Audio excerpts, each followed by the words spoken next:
Hey everybody, welcome back to a reading of the Bible. We are going to read 1 Samuel chapter 18.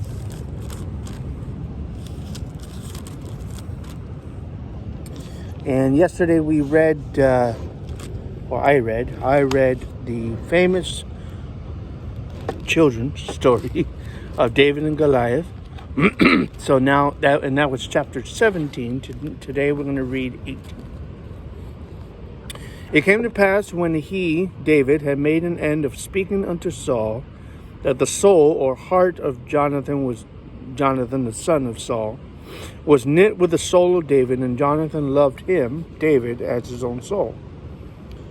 Saul took him that day and would let him go no more home, would not let him go home any more unto his father's house. Then Jonathan and David made a covenant because he loved him as his own soul. Jonathan stripped himself of the robe that was upon him and gave it to David, and his garments, even to his sword, and to his bow, and to his girdle. David went out whithersoever Saul sent him, and behaved himself wisely. And Saul set him over the men of war, and he was accepted in the sight of all the people, and also in the sight of Saul's servants. It came to pass as they came, when David was returned from the slaughter of the Philistine, that's Goliath, that the women came out of all cities of Israel, singing and dancing to meet King Saul, with tabrets, with joy, and with instruments of music. The women answered one another as they played, and said, Saul hath slain his thousands, and David his 10,000s. Saul was very wroth, and the saying displeased him, saying, They have ascribed unto David 10,000s, and to me they have ascribed but thousands.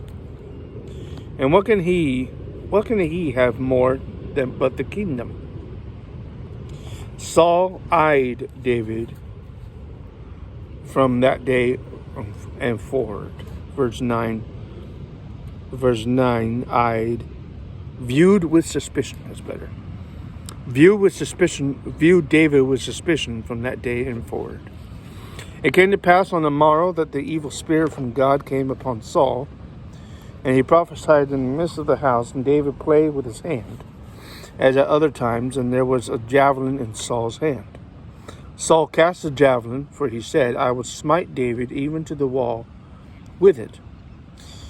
And David avoided out of his presence twice.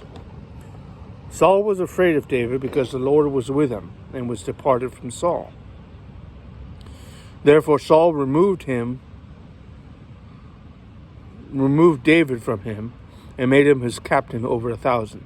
And he went out and came in before the people. David behaved himself wisely in all his ways, and the Lord was with him. Wherefore when Saul saw that he behaved himself very wisely, Saul was afraid of him, David. But all Israel and Judah loved David, because he went out and came in before them. Saul said to David, Behold, my elder daughter Merab, her will I give thee to wife, only be thou valiant, and fight the Lord's battles. For Saul said, Let not mine hand be upon him, but let the hand of the Philistines be upon him. David said unto Saul, Who am I? And what is my life, or my father's family in Israel, that I should be son-in-law to the king? But it came to pass, at the time when Merab Saul's daughter should have been given to David, that she was given unto Adriel, the Meholatite, to wife. Michal, Saul's daughter, loved David. Another daughter, Michal, Saul's daughter, loved David, and they told Saul, and the thing pleased him. Saul said, I will give him her, that's Michal, and that she may be a snare to him, that the hand of the Philistines may be against him. Wherefore Saul said to David, Thou shalt this day be my son-in-law in the one of the twain. Saul commanded his servants, saying, Commune with David secretly, and say, Behold, the king hath delight in thee, and all his servants love thee. Now therefore be the king's son-in-law. Saul's servants spake those words in the ears of David, and David said, Seemeth it to you a light thing to be a king's son-in-law, seeing that I am a poor man and lightly esteemed? The servants of Saul told him, saying, On this manner spake David. Saul said, and the servants of Saul told him, saying, On this manner spake David. Saul said, Thus shall ye say to David, The king desireth not any dowry, but 100 foreskins of the Philistines, to be avenged of the king's enemies. But Saul thought to make David fall by the hand of the Philistines. When his servants told David these words, it pleased David well to be the king's son-in-law, and the days were not expired. Wherefore David arose and went, he and his men, and slew the Philistines 200 men, and David brought their foreskins, and they gave them in full tale to the king, that he might be the king's son-in-law. And Saul gave him Michal, his daughter, to wife. Saul saw and knew that the Lord was with David, and that Michal, Saul's daughter, loved him.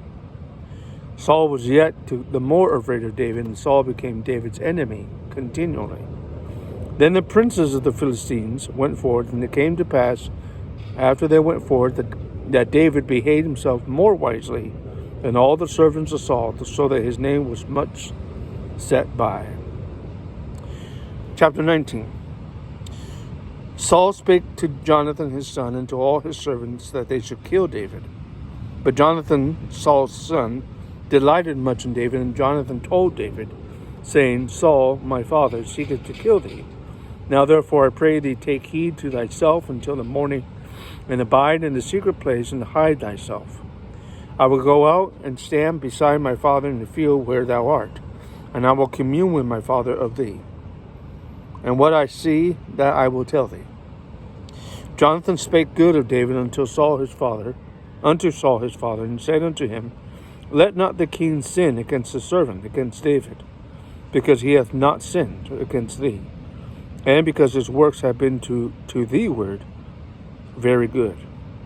For he did put his life in his hand, and slew the Philistine, and the Lord wrought a great salvation for all Israel.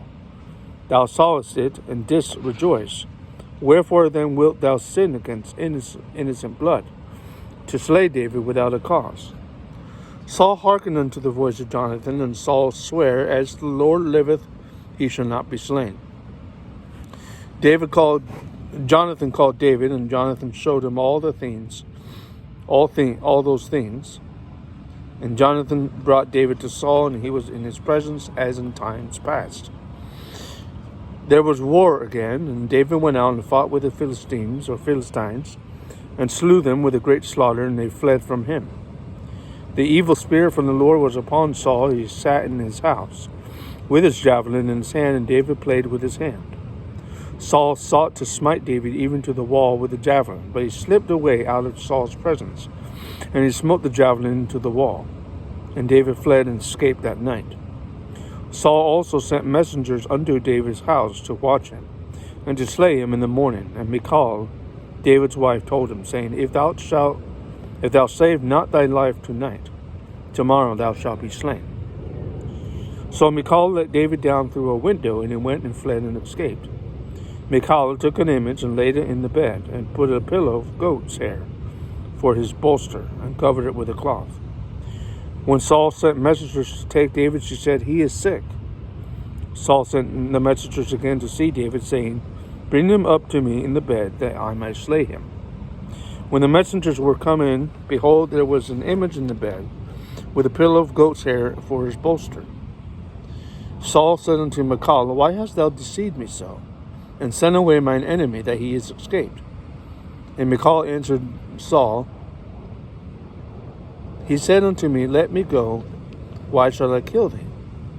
So David fled and escaped, and came to Samuel to Ramah, and told him all that Saul had done to him. And he and Samuel went and dwelt in Naioth, I think, Naioth, It was told Saul, saying, Behold, David is at Naioth in Ramah.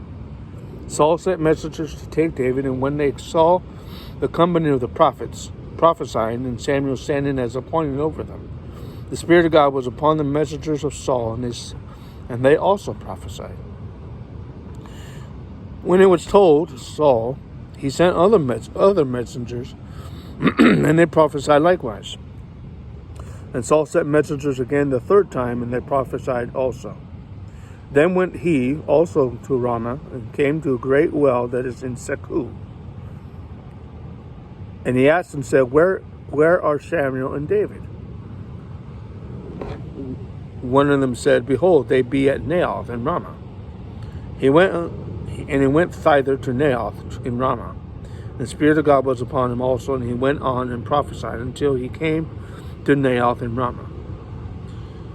He stripped off his clothes also and prophesied before Samuel in like manner, and lay down naked all that day and all that night. Wherefore they say, Is Saul also among the prophets?